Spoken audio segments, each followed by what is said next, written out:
Hey, this is John Leon Guerrero. Today marks the beginning of Season 7 of the Break It Down Show and our 600th episode with a very special guest, legendary drummer Harold Brown. He was a founding member of the iconic band War and a very special musician and human being to me for a number of reasons. When Pete and I first started the Break It Down Show, we began with a musical giant who was also our friend. Longtime listeners know I'm talking about our creative brother James Early, who was first responsible for the radio opportunity, the Midweek Mash, that put Pete and me together. And he's done many episodes of this show with us as a guest host, co-producer, and general ally of everything we do. His encouragement, of course, allowed us to dream pretty big. So Pete asked me, for my dream guests, if we could get anyone on the show that we wanted, whose work and life would we like to explore? Well, I immediately went to my friends and my musical heroes, Derek Jones, Rich Uggan, Dave Agent, Corey Jacobs, who was, of course, kind enough to write us our theme song and record it before we ever even made a single episode, along with Rick Marotta, Stuart Copeland, Sly Stone, and J.R. Robinson. Now, the guy who's, of course, my earliest and most crucial artistic influence is my dad, who's always, by the way, wearing Break It Down Show gear.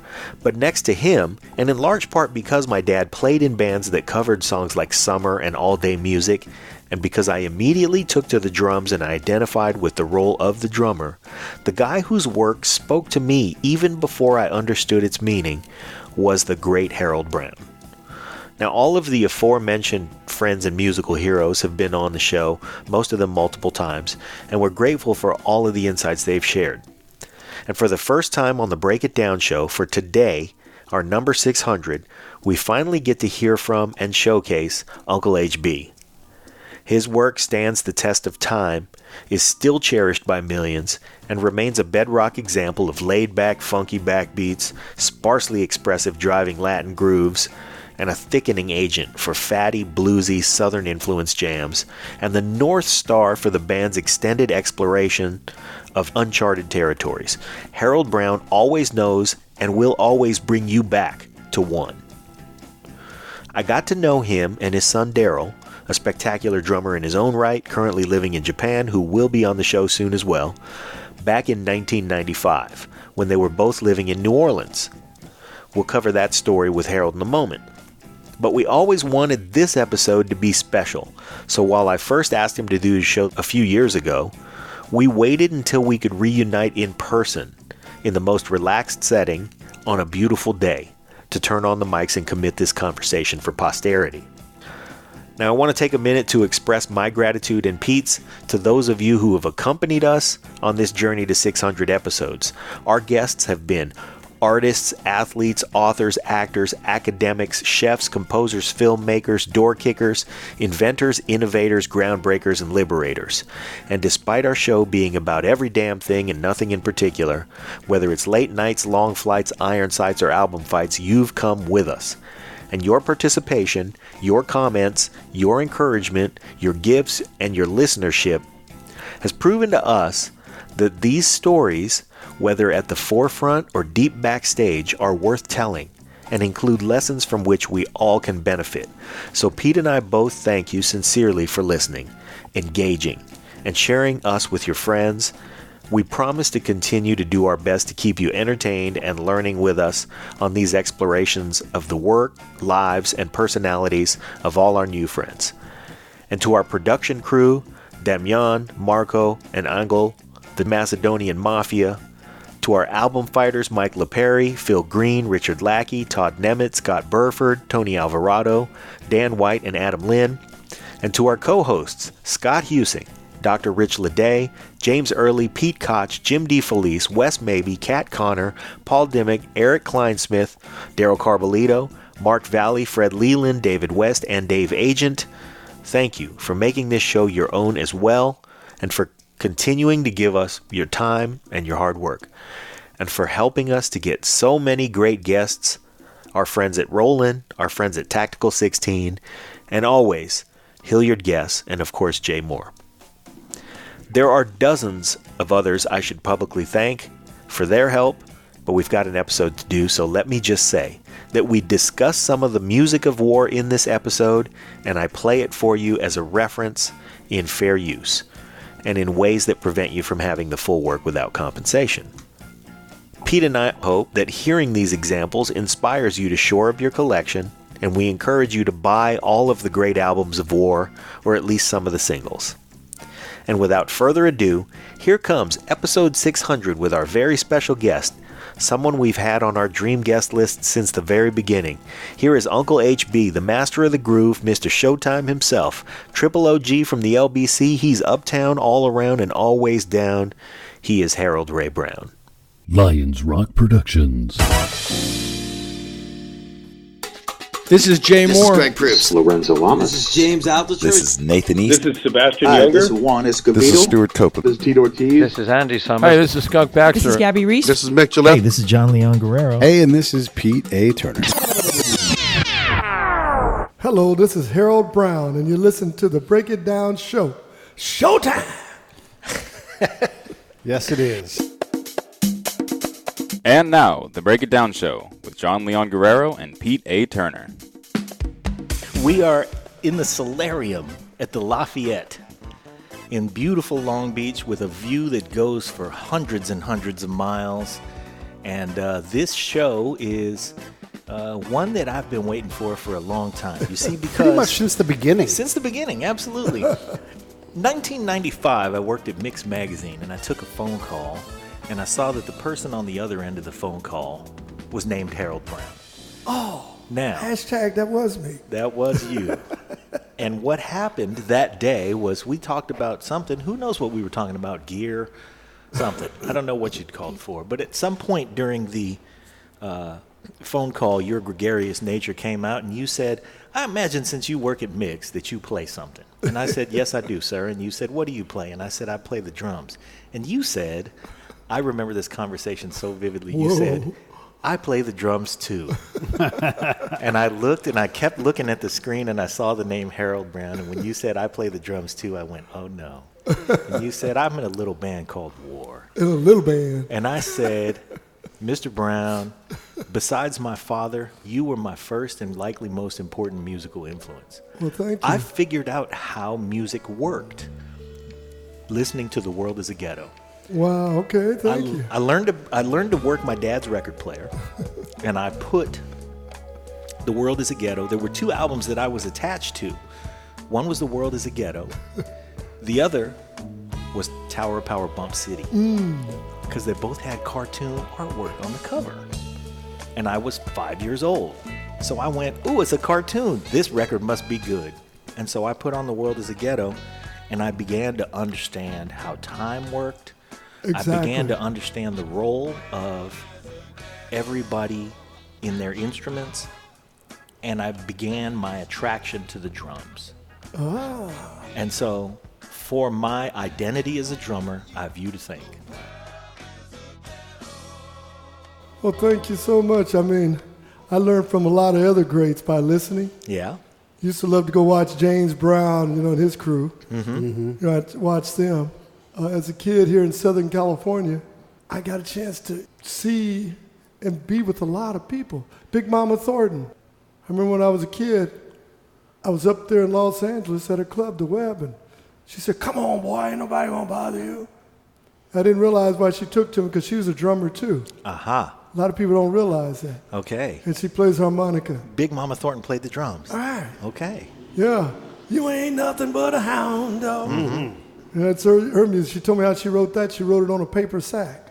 Wow. And then I got a chance to meet so many people, the Righteous Brothers, when we were kids. Wow. I mean, I go back and I start thinking about the 3 Tons of Joy. Uh-huh. Growing up here in Southern California, in the Long Beach, South Bay area. Because South Bay has got a multicultural.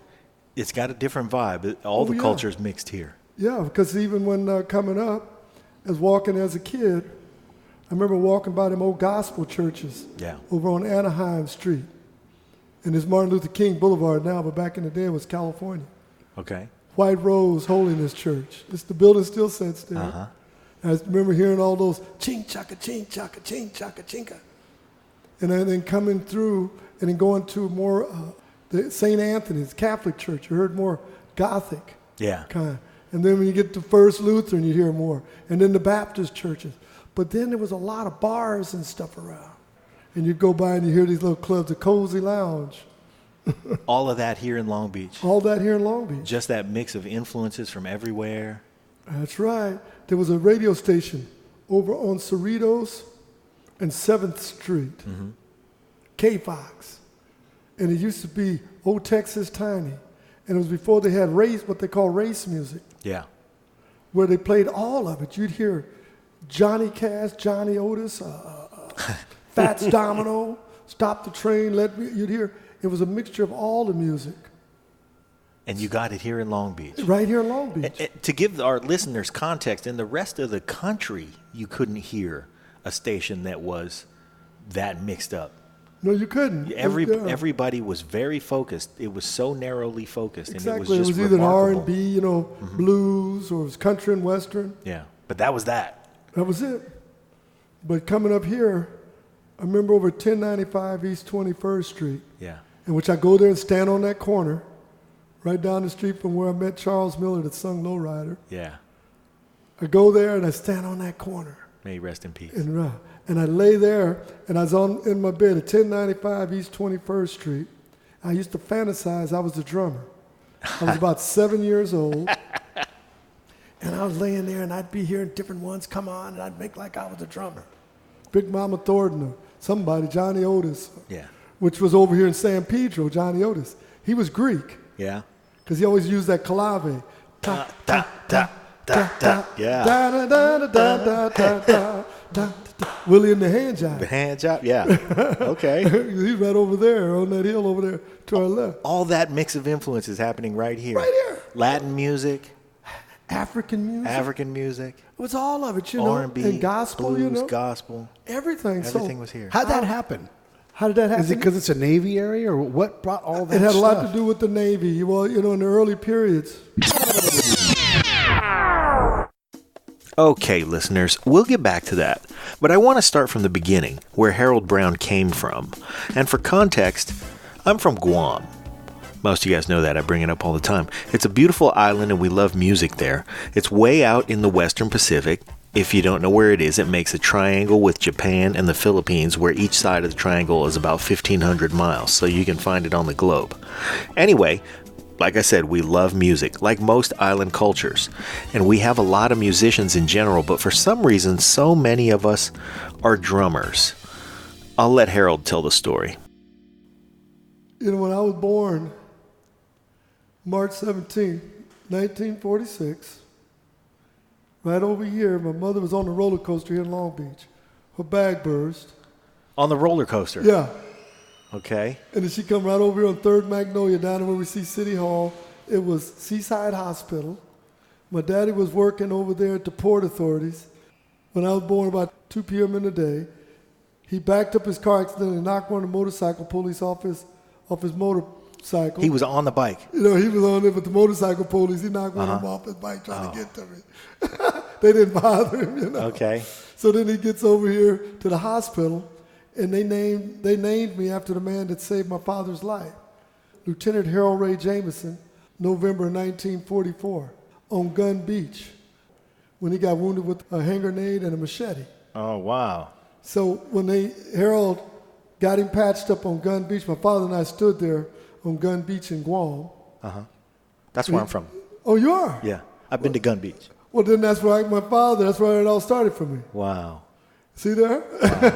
Man. See? So then they brought him over. When you said Gun Beach, I thought you were talking about somewhere else. I was No. I was thinking to myself, I know a place called Gun Beach. That's not what he's talking But about. that's right there.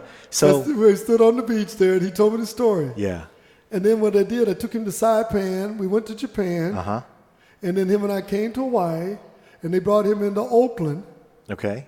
And then they sent him down here to Long Beach Naval Hospital, which is back over here to our right, over here. Yeah. On the bay. Okay. And then we went and got my mother out of Alabama.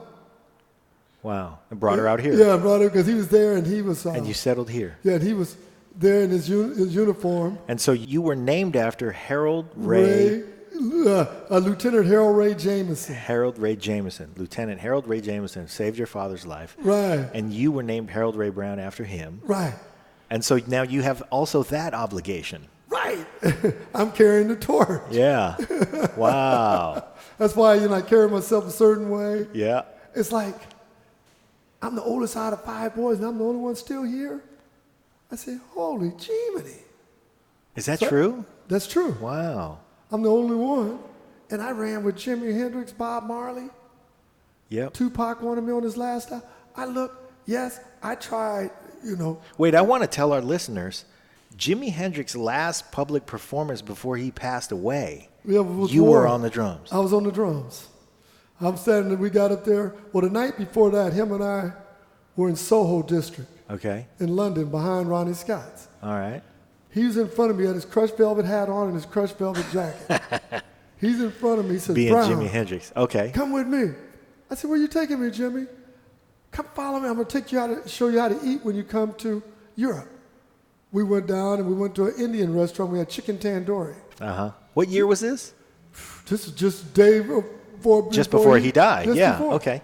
So now here you are having chicken tandoori in the 60s. Yeah. And then the You're next sitting night, there with Jimi Hendrix. Yeah. The next night you were we were playing at Ronnie Scott's. It was a war set, right? It was a war set. Well, it was Eric Burden and War. Eric Burden and War.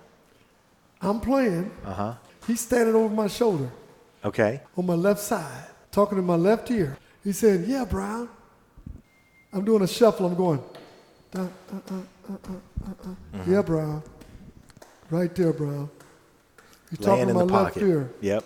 And I can see his right Laying in hand the pocket. over my floor tom. Shuffling, and you And I got can Jimi see Hendrix next to you, Yeah, talking in that ear, left ear, right? and his hand is over my right floor tom. Uh-huh. Because you remember he's left-handed. Yep. So that's where it's going to be, right there. Yeah. And we played, and you can find that on YouTube. That the performance. last jam, we got it posted. It's a tape that somebody made. Yeah. Of that last show. With a young Harold Brown. Yeah, in the playing last, there. In the last performance of Jimi So, Hendrix. we started going, but back up for a minute. So when Eric got with us, it was Howard Scott, Lee Oscar, Charles Miller, Sylvester Papa D. Allen, Lonnie Jordan. Peter Rosen was the bass player at the time. Mm-hmm. Morris B.B. Dickerson. Well, we call it's Morris Dwayne Dickerson. How did he get the name BB? BB. Uh-huh. We call him BB. Because he had buckshot in the Yeah, back no, or something? we call it was Didi. Oh. It was His Dee Dee. last name. Yeah. Yeah. And we thought we was hearing BB. So we call it AKA BB. Uh-huh. I thought maybe he wasn't combing his bathroom. And he got some buckshot back there. Oh, he got so that good hair. That was the lineup for that performance, but 3 years prior, in 1967, Eric Burden married a woman named Angela King, who left him in 1968 for Jimi Hendrix. King and Burden divorced, and her relationship with Hendrix didn't last. Apparently, there were no hard feelings, though, because the performance Harold is talking about was on September 16, 1970. It was a year after Eric Burden, while living in California, ran into war, put them on his own back, and the rest is history. But of course, the story starts before that, so let's rewind and catch back up.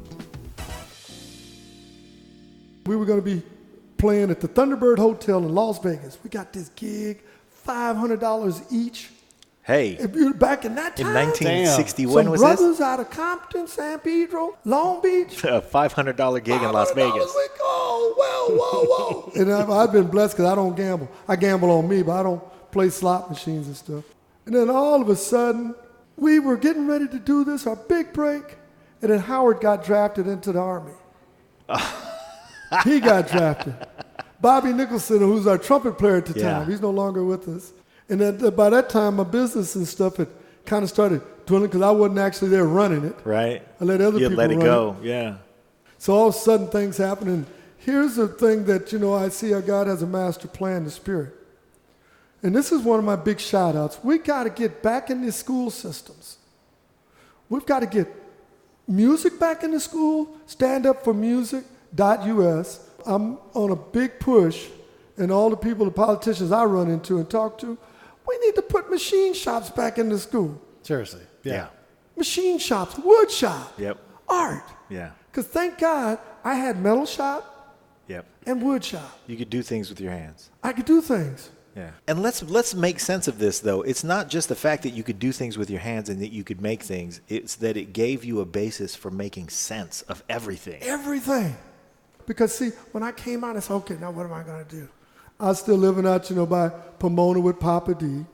And I got this job in Covina. And they had me start designing and building potentiometers for when they were shooting, the monkeys into outer space. Yeah. And I was designing them.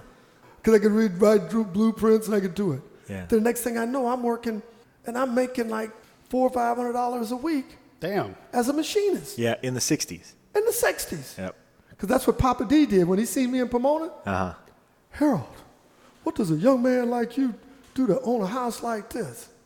Well, heck, I was a Class A machinist. Yeah.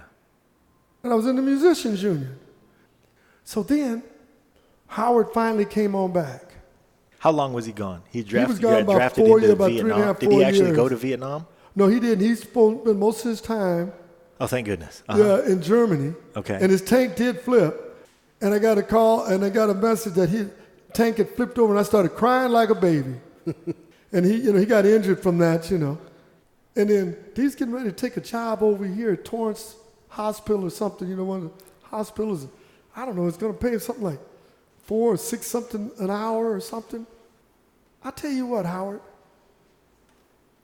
Let's give it a shot one more time.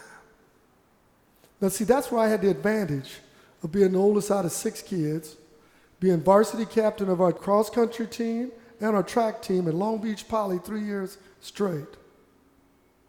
And I was the shortest guy, but I could beat him.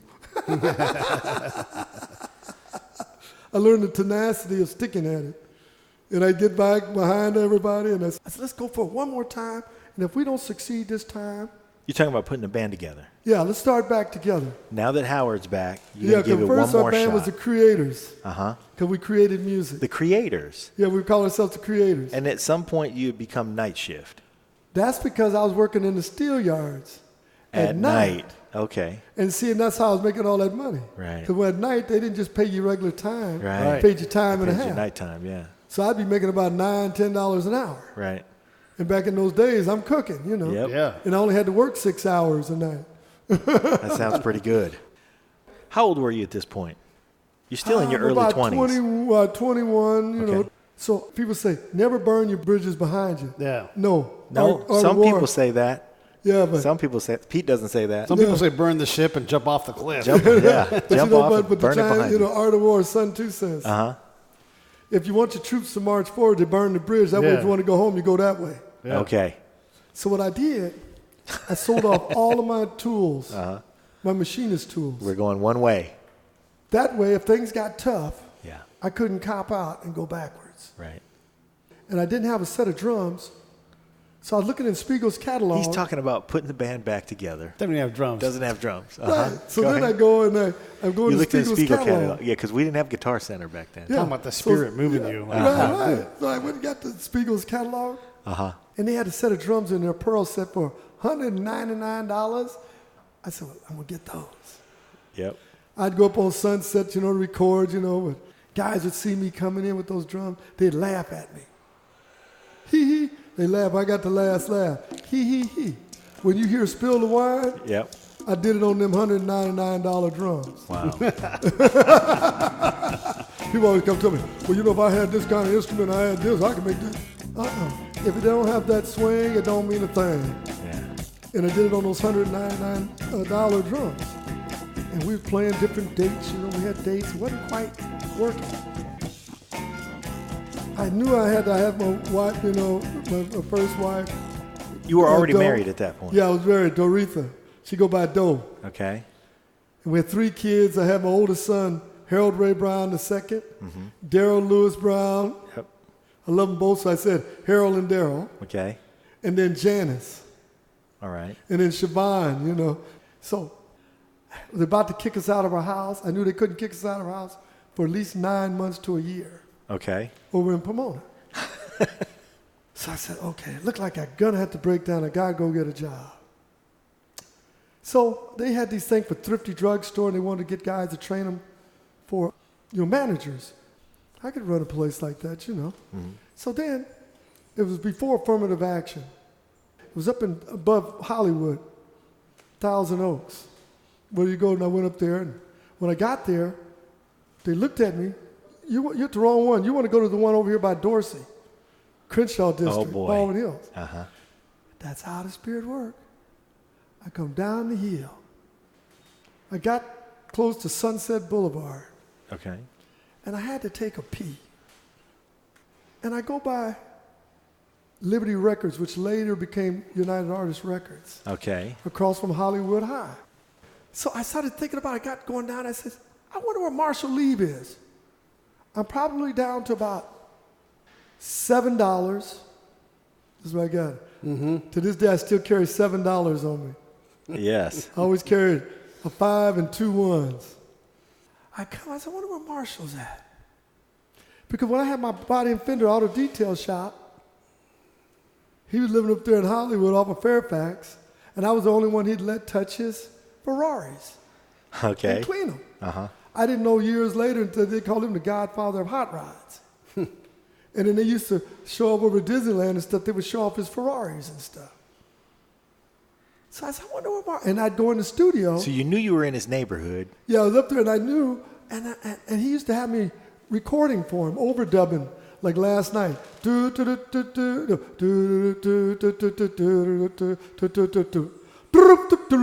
me doing those rolls. Okay. Because the drummers couldn't throw those rolls.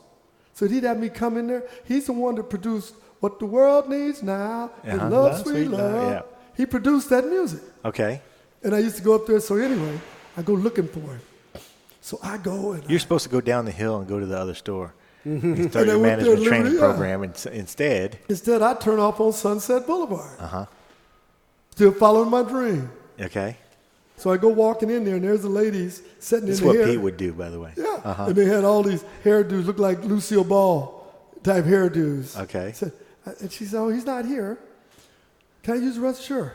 But we'll tell you where he's at. Go down to the 9000 building, Jim Head Productions. 9000, that's how I ran into Deacon Jones. Hello. See, Okay. the rest of the guys can't tell you that. Lonnie Jordan, none of them can tell you. Because the Spirit used me as the spark plug. Yeah. So I go up there, another lady looked like Lucille Ball with that hairdo. Is Marshall Lieb here? She got up and walked over and looked downstairs. See that little White House over there? Yeah. I go over there. Okay. Well, he had married Frankie Lane's daughter. Mule train, giddy up. That song. So when I walked in, another lady was sitting there with the hairdo, you know. That's what Beverly Hills looked like back then. Yeah, right. It's a lot of Lucille blue Ball hairdos. Right. So then I go walking. Now, right now, my timeline in my head was right about, we're going about August of 1968. Okay. So then I go in there, and I can hear him in the back talking. And I seen all the gold record. I just started walking back there. She said, you can't go back there. You can't. I said, no, he wants to see me. I walked in, and Marshall looked at me and says, Harold, I've been wondering about you. Oh, Sonny, this is Harold Brown. Harold Brown, this is Sonny Bono. Hello. Yeah. Tell me the Spirit ain't working. Yeah, right, Come on now. seriously. Come on, give me that You got booyah. You got it. So then, he says to me, Harold, wait for me. I want to talk to you. So I went and sat there, and I'm looking at all the records on the wall and stuff, and then Sonny comes out, Sonny Bono. He reintroduced himself again. We shook hands. He's gone. What was he wearing? He was kind of like casual. He wasn't, Okay. you know. Not a lot of extra crazy stuff Yeah, like that. no, Yeah. right there. Okay. You know, maybe just the hairdos they were wearing about that time. Yeah. Not too hippie-ish, but the little curve, you know, Beatle yeah. style, you know. It's getting there, though. Uh-huh. Yeah, right Late down 60s. there. Yeah. So then he says to me, he says, Harold, come with me. So he took me over there to a studio. I think it's Sunset in Fairfax or something, Crenshaw. The Art LeBeau Studios. Sat right there on the corner. Okay. I wish I would have got a picture before they tore it down, but anyway. Yeah.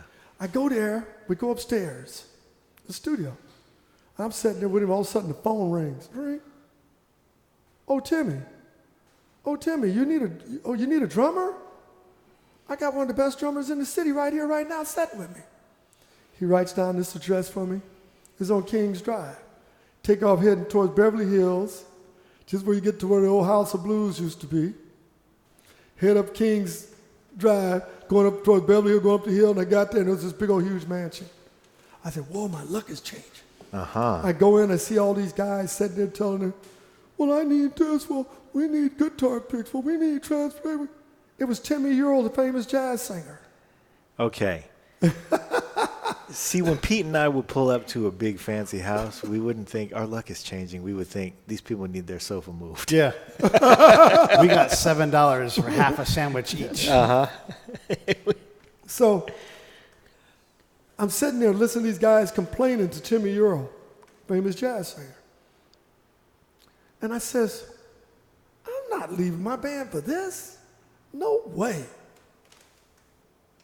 When I get back down the hill, I'm going to talk to Marshall Lee, tell him to call up Timmy Earl and says, get rid of those guys. You got a band ready to go. Because, see, we was already playing. You guys We were was worked tight. out, rehearsed? Yeah, and we'd been together for years. Right. So we could do a lot of cover songs, from being the Creators to being the Night Shift. Okay, so when I get back there to the Art LeBeau studio, I'm getting ready to go up the steps, and there's a kid sitting there crying. Oh, they always do this to me. They always do it. I said, man, what's wrong? It was R.B. Greaves before he ever got his first hit record. Knocked 3 times, sent a letter to Maria. He said, oh, I got these gigs and they took my band. I says, what? Hey, you got gigs? I got a band. So, What time? Showtime. Showtime indeed. So then what I did, Mama always now, I'm probably down to, like I'm saying, down to about my last $7. Gas then cost about 23 cents a gallon. Mama always said, keep a dime in your pocket. So I run behind this hamburger stand. It was a gas station hamburger stand. I go back, I call up Howard. He's living over here in Compton on School Street. I said, Howard, get the guys together because our luck is changing. We're going to start rehearsing. So we get together, and then we got them together. We started rehearsing over at SIR on Santa Monica Boulevard and Vine. That was already there. Yeah, they just started getting their little, rehearsal hall. Yeah. So we started, getting over there with R.B. Greaves, and we had our singers and stuff, And then, next thing you know, we had Deacon Jones in our band. He came from Jim Head Productions, because Jim Head Productions, Roman Gabriel and all of them, they're the ones that was taking all the athletes and stuff, trying to get them, in Las Vegas and shows and stuff. Yeah. Yeah. Okay, so now Wait, we got so Roman Gabriel, instead of playing just football, he was like the agent, like the entertainment agent for these players. Wow. I mean, I think Smart. Yeah. all I of want them to was get all these guys involved. on stage and make money. Yeah, so he was all up there, and he'd be back. And I remember Deacon Jones sitting up there. Typical quarterback. So Deacon Jones take off his shirt in the back dressing room. It was at the Ragdoll. Okay. We was playing at the Ragdoll in North Hollywood, and there was another country and western club. So the guy that owned it, he looked at me. He says, he took me through there. He says, everybody that ever played here got famous. Spiral Staircase, Deep Purple, all of them played there at some point. Peter Rosen, he was our bass player at the time. And he worked with the company called Fire Productions, visuals, visual arts. They made posters and stuff for like Jimi Hendrix and everybody. And he kept telling me he had a friend, his name was Eric Burton. One day he's going to come see us. So he kept on telling me, Harold. I said, yeah. So we started playing. I remember Deacon Jones, side note, he used to like to take his shirt off. Yeah. And since I was a little wiry, bony guy, like 119 pounds or so, maybe 122 pounds, they'd take the shirt off and they let me just beat him in the chest. Boom, boom, boom, boom, boom, boom, boom, boom. And I looked at him and said, if I'm going to ever whoop your ass, I know I'll just get a mic stand and hit you with it. His gimmick was... And then run, because you're fast. Exactly. And outrun him for distance. Yeah. Because he's fast, too. Yeah. Yeah, he was fast. His big deal was he would sing and do one-arm push-ups. Yeah, that's what he Yeah. would do. That was his gimmick. Yeah, doing that. They used to call it alligator. I I could sing a blues tune and do a one-arm push-up at the same time. Yeah, it was a Lover and a Pro. That was his hit out at the time. Gosh, funny. So we're sitting up there, we're up there playing and stuff, and we kept playing, and then finally, our last night there, or last weekend, Lee says that Deacon Jones was there. I remembered that he was off at a golf tournament in Palm Springs. He went to play golf. Okay. I think he didn't have the heart to tell us that was our last night. Oh. Yeah. But Lee says he was there. So I don't know, it's been a long time, senior moments, we have. But I don't remember calling being there that night. So then I went outside. The word went around that Eric Burton's in out there. I went out in front. There was this Jaguar. Old school. Somebody fancy was in the Somebody house. was up in there fancy. Let's tell our listeners that Eric Burton at the time was the Yeah, singer for House of the Rising Sun. That's right. Get me out of here, Yeah. But he's like my big brother. I got a special place in my heart for him. So we're up there playing. The word went buzzing around. Eric Burton's in the house. Eric Burton's in the house. Then the next thing I know, eventually, I see this little skinny guy coming up. I didn't know exactly what Eric Burton. I remember listening to Sky Pilot. Yeah. I was in the machine shops, working in the machine shop. We'd be blasting over our radio and stuff in the machine shop. So I didn't really know what he looked like. So I saw this little wiry guy coming up, bony guy, all this afro bigger than ours. Can I play my harmonica with you? Can I play my harmonica? It was Lee Oscar. Okay. I want to play with you. Can I jam with you? Where is Lee from anyway? He's from Denmark. Okay. Yeah, From Denmark. Lee is from Denmark, which is a very interesting, thing. Lee earned everything he got. Lee, he has his own harmonica company. I showed him how to design it. He was born, in 1948 from Copenhagen, Denmark, and he came on over here. He's about our same birthday. We're all born in, we call ourselves the March babies. So Lee comes from Copenhagen, Denmark, which is a known Vato blues hotbed. Exactly. But Lee really, but I think that's where they came up with cutting the bottom of the leaves. but I tell you though, Lee, I got him and I are very well close together. He's still in the area, right? Oh no, he's back up outside of Seattle. Oh, okay. No, I was just up there. Yeah. a It's just couple we weeks saw ago. him at NAM. Yeah, you always see walking him in around. Nam, Yeah. Lee came over here pretty much on a cattle ship. Oh. He came over. Then he came to the east, around New York and stuff. He slept on benches and stuff. And then he came, and then one day when we got our band together, because him and I used to sit in the back. That's why he sounded like a brother when he talked. Yeah. Because he learned to speak English sitting next Yeah, to you. because he could, he's speaking. So Yeah. him and I were the leanest guys, or the skinniest guys, however you want to phrase it. Yeah. Him and I used to have to lay on top of the luggage in the back of the station wagon, and we'd see the back of the U-Haul, and we hear the chain dragging. Shh. So we had one called the U-Haul Blues. So him and I would lay back there, and we would talk a lot. So then one day Lee came up to me and said, I want to make my own harmonica. I want to design my own harmonica. So because I had been a Class A machinist, and I was designing stuff for potentiometers and stuff, You knew how to draw it. I just started taking the harmonicas apart, Yeah. and I just started drawing a little, just drawing it out. And then he just started like that. He has a beautiful story, truly coming to America Yep. as an immigrant. I'm going to get that story from you, Lee. Yeah, you got to I'm get going it to from get that him. story from you, Lee. Yeah. Okay. That's what, go back to that point I said. Live your dream. Don't live somebody else's dream. That's important. If you want to have that tenacity, that stick-to-itiveness, Yeah. It has to be and yours. that vision, it's got to be your dream. You got to stay on it. So he started, designing his harmonicas and stuff. So then we were up there playing, and all of a sudden, Lee got up there, and that's how come we became a jam band.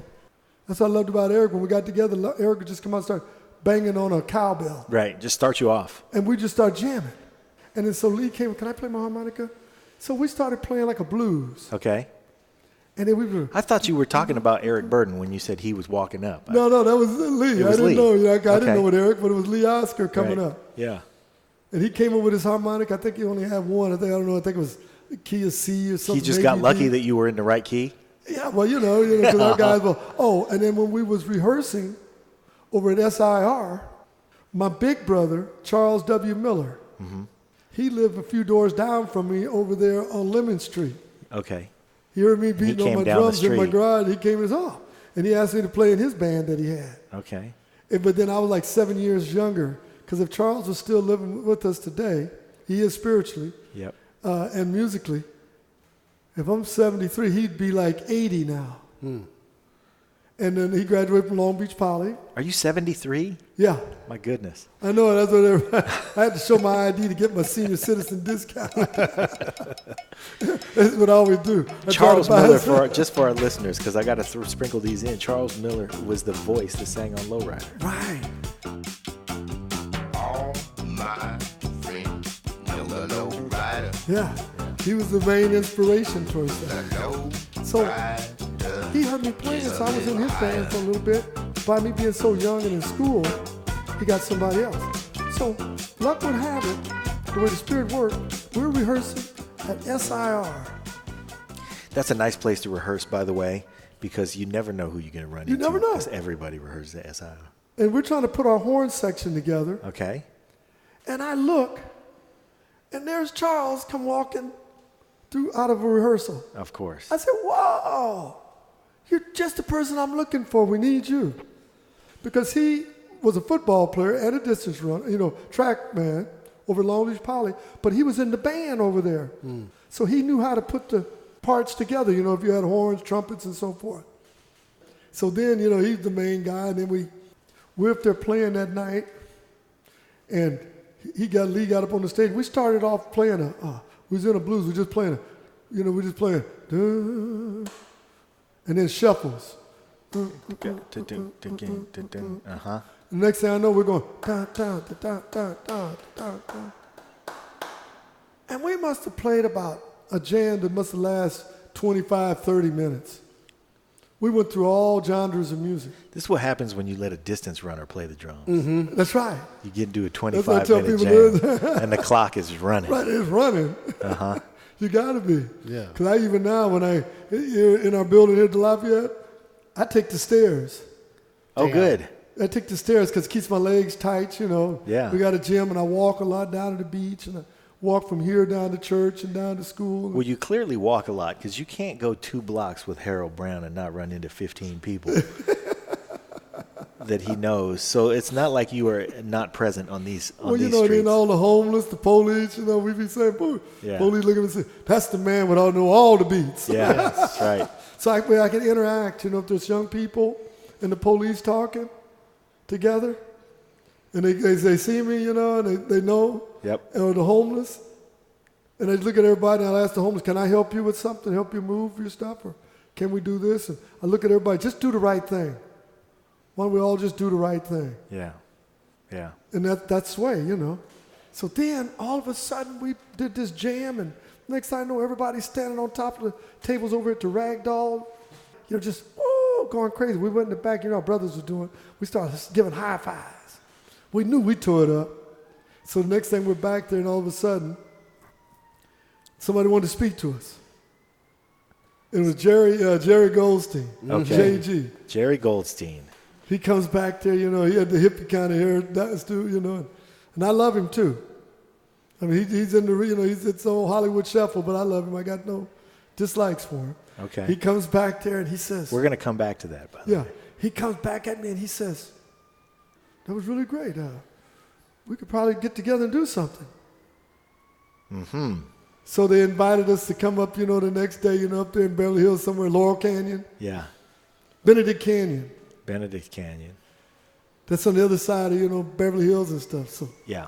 For our listeners who are not from the Los Angeles area, we're talking about the late 60s in the canyons. That's where music got made. that was where a lot of Laurel Canyon, they That's had a where great, that's where Joni yeah. Mitchell was. Yeah. That's Everybody. where Jackson Everybody. Brown, Linda Everybody. Ross, had everybody, the Eagles, everybody Everybody. came out of there. They was all living up in there, Yeah.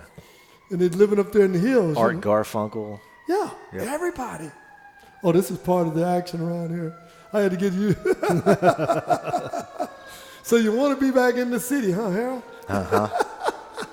No, fire down there. I had to get used to that when I moved back. So Sounds of the city. that's right. That's right. That's what. Never forget where That's you what come happens when from. you move back to the city. So then, I didn't mean to cut you off there, but so then, This all, by the way, happens because the band is ready. yeah, we're ready. So the lessons, I try to extrapolate the lessons out of these things. And whenever Pete and I do shows with peak performers, a lot of it is because right at the time that opportunity showed up, you happen to be ready. Yep, we're ready. And the other thing that I've learned about opportunity, a lot of people think opportunity comes this way. Nuh-uh. A lot of times the opportunity comes like that little voice in the night. Hey, Harold, wake up now. It's time to check this out. Wake up. Yeah. It don't ready? come all out there. Opportunity does not show up with fanfare. It doesn't. Well, that's the reason why a lot of us miss it, Yeah. that moment. We miss it. So that moment for you guys was Eric Burden shows up. He sees this band. Right. He digs the band. Yeah. At the time, he was really in a position to do anything he wanted. Right. And this is approximately February of 1969. Okay. Right in there. I want to give our listeners some context, so I'm going to ask Pete to Yeah. chime in on if there was a contemporary situation like this. You're talking about Eric Burden, the singer from the Animals, Right. walks into a club in Los Angeles Yeah. and falls in North love Hollywood. with in North Hollywood and falls in love with this band that's got Harold on the drums, and says, "You know what? That's funky. I want to do something with this." Yeah. What would be the modern day equivalent of that? So you got House of the Rising Sun already behind you. Yeah. So you've already got a You're established. lifetime mega hit. Right. You really can do what you want, and you're still young. But you're a British guy. Yeah, And not for saying sure. Yeah, that, yeah. necessarily has to be British, but we're Right. talking about a fish out of water finding you Yeah, you're and trying something saying, new. that's where the water is now. Yeah. I mean, what would that be? That would be, almost like, I don't know. I don't even know. It's hard to where think of someone right now. Yeah, it really is. I wanted to say Justin Timberlake, but it's not Justin Timberlake. No, but you know what? I think that's the right track. I mean, you're talking about a hit-making individual, an artist who's got enough track record to do what he wants, and that's what he decides. Something completely different from what he's been doing, which shouldn't be a surprise, right? Because what would you do? You'd get tired of, man, I've been doing that. Look at Yeah, that. I've been doing that. Yeah, because remember now, he's in Great Britain. They started emulating a lot of the old blues players. Yeah, and the right. jazz guys. So over that there was their touring. whole MO, was they wanted to Exactly. take blues music and say, you know what, there's a whole continent over there that doesn't realize that this music is right under their Right up under, yeah. right under their skin. can see a lot, Let's get good at it and sell it back to them. Yeah. Yeah, that's what was going on. Because see, a lot of the blues or rock musicians. Yeah, in Rolling America Stones. Look at the weren't Rolling getting- Stones. Yeah, they weren't getting the accolades here. Right. They were bigger in Europe. They said, hey, you know what we should do? We should make Buddy Guy songs and then go to the States Yeah. and play these And we songs, could go and they'll over be there, like, look at this say, new thing. Where'd that come from? Uh-huh. It's sort of like Big Mama Thornton. Yeah. You ain't nothing but a hound dog. It didn't get big until Elvis Presley sung it. Right, Hello. right. And then you got to remember, too, where we come from. We have a cornucopia of nationalities here. Yeah. So it was us, let's see, Papa D, and in that meeting was Steve Gold, who was our first manager. When you hear that Why Can't We Be Friends, when you see the cartoon, you hear that guy laughing. And that That's face, Steve Gold? That says Steve Gold laughing. And that's a cartoon of his face. Yeah, right, that's Steve Gold. Did he have a gold tooth? Yeah. Okay. And then Jerry Goldstein, who was our producer. Steve Gold was our first manager. And Eric Burden. So we were sitting there, and at that time they'd shot Sputnik into outer space, and they were saying, we got a great idea. We're going to use Eric Burden as the rocket ship, Yeah. take you out there, and after we do a couple records, then we're going to release you on your own entity. Push you out into the Yeah, stratosphere. it became war. Yeah. And then he looked at it and said, you guys look like you guys just came out of a war. He started laughing, getting all red in the face, snot coming out of his nose. And then that's when we became war. So you were night shift up until then. Yeah. And you became War. Right, we were from first that the creators. notion. So it was Eric Burden and War. Eric and it was Burden and your War. first album was called Eric Burden Declares War. Right. Now what we did, Eric, that was what I thought was brilliant of Eric. He would have us up to his place up in Laurel Canyon. And we'd drive up there, me and Papa D, you know. Before we started playing music, Eric, which was brilliant, just had us listen to music. He'd pull out a lot of the old blues guys, a lot of the different songs, Nights in White Satin, all this stuff. And we'd listen to music first. And then we started rehearsing. And then our very first gig we ever did was June 6th and 7th, 1969, at Mother Lizard's in San Bernardino, California. A known launching pad. Exactly. Yeah. And that's when we played. I still got the original What's there musician now? card. I don't know. I'd have to go. Maybe I could Google the address and I could pull Maybe it up. it's that Cabela's that's out there. You can buy yourself a down vest. Yeah. Right, a duck call. Yeah, probably. More ammo. Yeah, more ammo. So that was our very first gig that we did. And we went out there. They got one of them old Hollywood buses. Mm-hmm. We rode out there. You know, we had different people from Rickards, and they rode all the way out there with us. And we played the show, and we came back in. Wow. So it was a showcase. Yeah, it was a showcase. Man. Yeah. And so when Eric Burdon Declares War came out, you had started booking shows. Yeah, we started booking shows. So at that point, we had to let Peter Rosen go because he wasn't quite up to the... He wasn't ready for the stratosphere. Yeah, for that. And then I started finding out years later, different guys was around me. Jay Contrelli, he played with the group Love. Okay. Mm-hmm. He was one of our horn players when we were the night shift. Because we had like a 13-piece set. Uh-huh. We had background singers wind up singing behind Dr. John, Night Tripper. Yeah. Yeah, they were Full horn singers. section. Yeah, we had like a whole review at that time. And so we let him go, and that's when we sent for BB to come and take the bass position. Because he grew up right over here, you know, in Wilmington. Mm. He's back here in Long Beach, you know. Say a prayer for him. You know, he had some health issues. And he's still trucking, but he grew up over here, right over there on that hill over in Wilmington. Huh. Howard was over this, you know, he was born in San Pedro, was raised in Compton, right over there. And then I was here in Long Beach. We're going over there, running back and forth. Yeah. And now BB's back in Long Beach, over by the traffic circle on 7th Street. So now let's fast forward because you had the first album, Eric Burdon Declares War. The second album was Black Man's Burden. Okay. The first hit that we had was Spill the Wine. Right. And that was wild. We were, you know, up in a studio. Uh-huh. And Eric had it going in there, you know.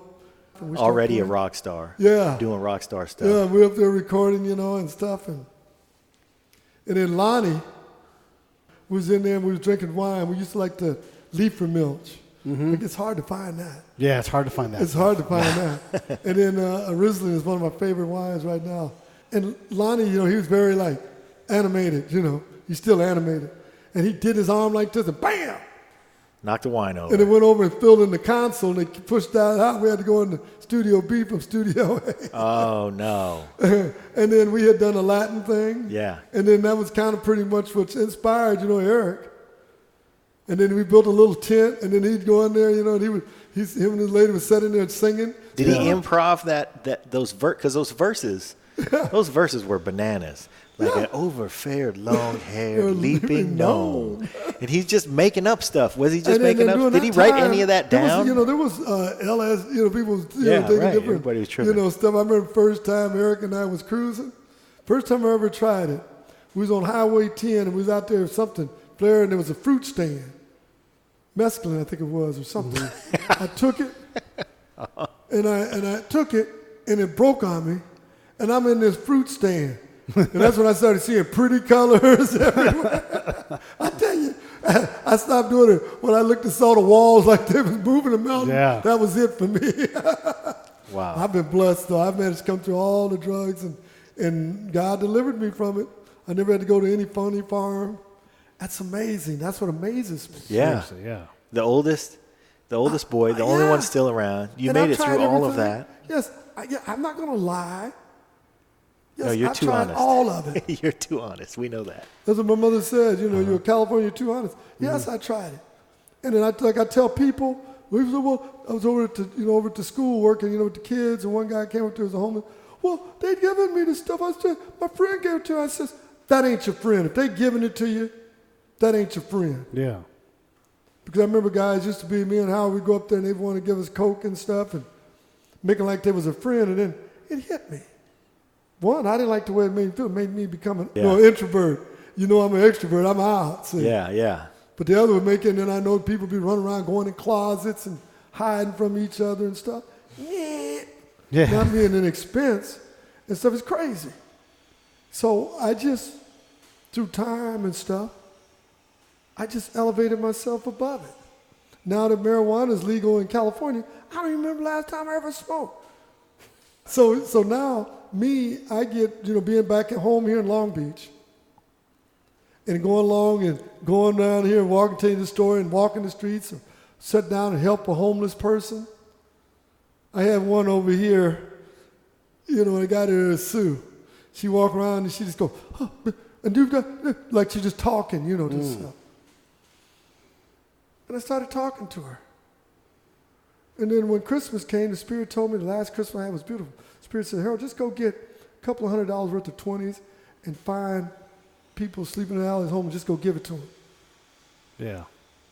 One I saw over there in the trash bin, digging it. I said, I got to go get him. I ran out, went down the alley, and I caught him, and he was digging. I said, Spirit told me to give you this. Wow, you're like an angel. Thank you. Well, like Sue, I seen her, and I go by there, and every so often I go and I see her because she'd be over at the grocery store pushing baskets around or cleaning up around there and stuff, just hoping that they don't mind her. And I see her and they're getting sandwiches and stuff, trying to do whatever she can do to eat. Yeah. So I go over to her and I hand her money, and I'd give her like the $5. Sometimes Yeah. they're homeless. Right. Hand them the $5. Yeah, hand it to him. Yeah. Well, sometimes somebody's paying her $2 or something, Whatever. Yeah. So then, or sometime more, when the Spirit guide. So a couple of weeks ago, I just came from somewhere, and I parked my van over in the parking lot down there. And come out, she's standing there. Oh, she saw me. Here, I want to give you something. You're always helping me. I looked in a little while, and she had a 5 and 2 1s. Wow. There's your And $7. she wanted to give me. She wanted to give it to you. I want to pay you back. You take the 5. You take the 5. I said, no, I can't take that from you, Sue. I want you to take something. You're always helping me. So I took the 2, and then I went down there, and somebody I could see was sitting under the tree down there was shady, and I just gave her the 2. Yeah. And then one day I ran into Sue back in the store. She said, now this is how it goes. You help me, and then I go out, I help somebody else, and we help each other.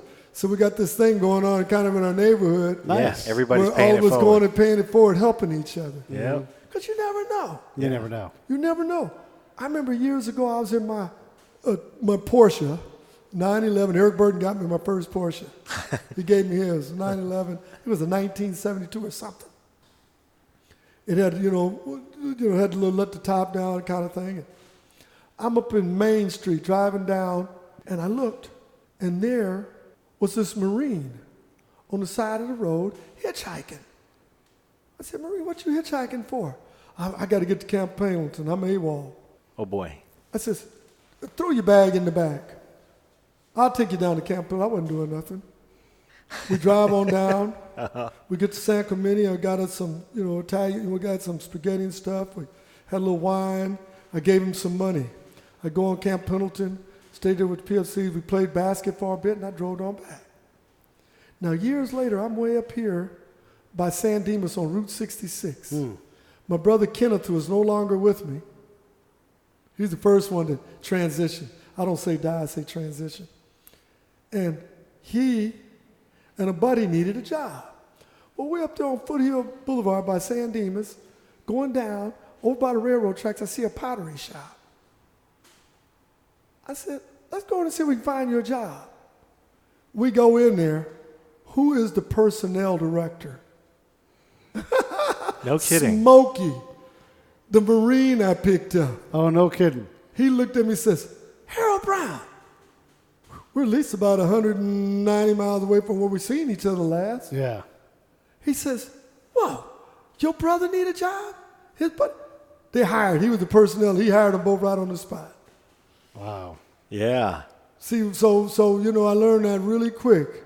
What goes around, you never know that person that you look down upon or walk by will be that one person you slip and fall or you in pain or something. Yeah. Got your back. Comes up and help you. Or I maybe don't they get know someone else's back for you. Right. Exactly. Yeah. Like someone helped me out, I'm going to help you out. Exactly. And that's what we got to do. See, This episode is part one of what I hope is very many, and we have lots of war stories to hear from Harold. But there's one topic we had to touch on, and that is the current state of war. See, Jerry Goldstein trademarked the name years ago. So in the band you see billed as War now, only Lonnie Jordan remains. The rest of the original lineup is now in the Lowrider band. I had to know, and Pete and I had to find out for you, just how Harold feels about this situation. And what he said, well, it surprised us. we lost the name to war in a bad card game. In a bad card game. I just want to fill our audience in. Is that Yeah, you're we the lost four the of name. you. Whenever you look at our songs, you'll see 7 of us plus sometime JG wrote on some of the songs.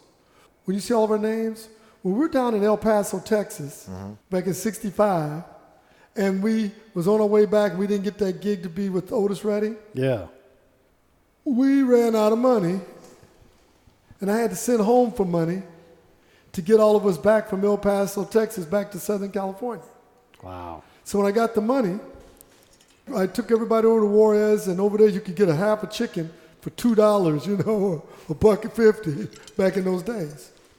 So when we were coming back, since I was a quartermaster in the Cub Scouts, Boy Scouts, Civil Air Patrol, and I was oldest out of 6, I knew when I cooked dinner for everybody, for Mom and Daddy too, it wasn't about me, it's about we. So I have to get everybody back. So when we came back, they used to have these big boy hamburgers. They was like about the size of a pancake. That's before your time even. Yeah. And so what I did, I said, this hamburger is going to represent how if we ever ride a hit, we all sharing it together, like the Stone soup. Right. Yeah. Stone Flavor. soup. Yeah. The Stone soup. You folks out there that are listening, check it out. Yeah. That's a good story. Stone soup. So what we did, I said, the way we split up these sandwiches to get us home is the way that we will do our music if we ever get a hit. Yeah. And that's the reason why. And Eric Burden, when we did Spill the Wine, he pretty much came, we did the music, but he pretty much came with all the lyrics. But he gave us our break. He's like a brother from another mother. I love him. He's always got my respect. He's like my role model. How he did when he came here. He could have been, he didn't get to be a big shot. It's all about me. Yeah. He made sure we were covered too. I also want to tell our listeners that at one point I called Daryl Brown, your son, and I was just checking in. It was a couple years after I met you, and I hadn't seen you in a while, but I stayed in touch with him, and I said, how's your father? And he said, do you know that I went over to his house the other day? It's when you were still living in New Orleans. And he said, and I caught him and Eric Burden in the living room of his house at 2 o'clock in the afternoon, and they drank an entire jug of screw top wine. He said they had a finger jug of screw top wine, and Eric, they drank the whole thing in the afternoon. Yeah, he'd come over to see me. Yeah. That's and then great. when he does a gig, I don't have any ill feelings towards Jerry Goldstein, Lonnie Jordan. That is such a relief to hear. Yeah. Such a relief. I don't to have hear. any ill feelings against anybody because that does you no good. Yeah, You're that's right. true. That does That's you no true. good. I love them. But at some point, I remember people would hit me up because I'd love, to see all the acts from all throughout the Exactly. years. And somebody would say, hey, do you want to go see War? They're playing at the, and I would say, no, I don't want to go see War. No, but actually, here's a positive see. All those guys that Lonnie got playing with them Yeah, are great musicians. that's true. And the more that they're out there playing, they're keeping our music out there. Yeah. Okay. They're keeping our music out there. Only thing that they got to think about, though, I just hope that they're making plans for when they get tired of running up and down and staying on the plantation. Yeah. When you come off the plantation, what are you going to do? Yeah. Wow. Because, when you come off of there, I hope you're making hits. Yeah. Because you're going to have to, when you get tired of going, Fred Walensky, our accountant, Ken Freundlich, all the people out there, Max, all of them that worked with us, we finally won that one lawsuit where we're getting paid our mechanicals and our royalties. Mm-hmm. Nice. We've got another one that's in the works. And every time that they play, I just wish that they would make one hit. Yes. Yeah. Yes. I wish they would just make one hit. Please, please. Yes. Sal, you're a great drummer. Uh-huh. You're excellent. You're a better drummer than me. All you guys are better. But make one hit and get out of my pocket. no, they're not even in my I'm pocket. just kidding. No, they make one hit. We make more money because all they're going to do is sell our records. Right, yes. Because they didn't write none of those records. No, if they make a fresh hit, then everybody reawakens to the great music legacy of War. Yeah. Yeah. Then we get back there. Also, by the way, do that at the Rock and Roll Hall of Fame. That would be beautiful. Yes. For crying out loud, once and for all. That would be beautiful. And we could have a big thing. And then we get together. We got over $1 million worth of film that got stored in Howard Hughes' old vault. Uh-huh. I Really? I started shooting film. My first camera was a 16 millimeter. I got interested in documentary film because of you. Yeah. I remember you telling this story of how you would travel the country and you were playing the drums and you were having a great time and you were being on tour, but you became a documentary filmmaker. Yeah. I got all that film stuck in Howard Hughes' vault. Wow. Right up there. Wow. I'd like to see us do one more album. I'd like to see us do a documentary film about the war, reunion about the of reunion war. and everything. Take old footage. That would be pretty spectacular. You know it would be. Yeah. And just do Why Can't We Be Friends tours all over the United States. Yes. Man. Come on now. Yeah. And then here's the thing. See, if we had access to the name War, I would be doing things like war against hunger, war against homelessness, Yeah. war against drug abuse, Right. Yep. war against this, war, positive stuff. Come on. Yes. Yeah. You got a name like that? That's You're right. And you would be playing at all of the festivals you'd be playing the Farm Exactly. Aid and the Everything Aid. You'd be out making people happy. Come on. It is far greater to have your name written on people's hearts than have it written in stone. Yeah. Instead of wearing a hat to say me, flip it upside down and say we. Yeah. Will you please do this with us again? Whenever you, give me a shout out. Okay, I'm going to do it. And when I'm you not see going to me, let you go now. This is what I love about you, man. This is truly what I love about you is that every time I have encountered you, because, we run into each other online all the time. Exactly. We see each other's Facebook posts, but we have been in each other's physical presence a handful of times. And I will say that every single one of those times, I escaped with some nugget of wisdom that made me think, I got the world a little more figured out because I just got to be next to Harold Brown for a minute. And Well, share that's a high something with me. compliment. And I will say that today, my heart is fulfilled because I had been meaning to ask you, and I would gladly press the stop button and ask this not in front of anybody. Well, no, I'm not bothered. But I wanted to ask you about your feelings for Lonnie and about your feelings for Jerry, and to hear your response and your glad tidings for them and for the guys in the band and for everybody to flourish and prosper makes me think I have the world just a little more figured out right now because I got to spend this afternoon with you. What the world needs now is love, sweet love. Ladies and gentlemen, our guest today has been Harold Brown, and this is one that we've been waiting for a long time. Thank you so much. Well, you're welcome. What do you think, Pete? Yeah. You're going to have to do this again. Hold on, I got a lot of background stories. Well, Hell yeah. I come down here frequently, so every time I come down here, I'm going to let you know. I'll drive you to the neighborhood. Okay, all right. And next Nice. time, I'm going to let you buy the sandwiches. Let me buy it.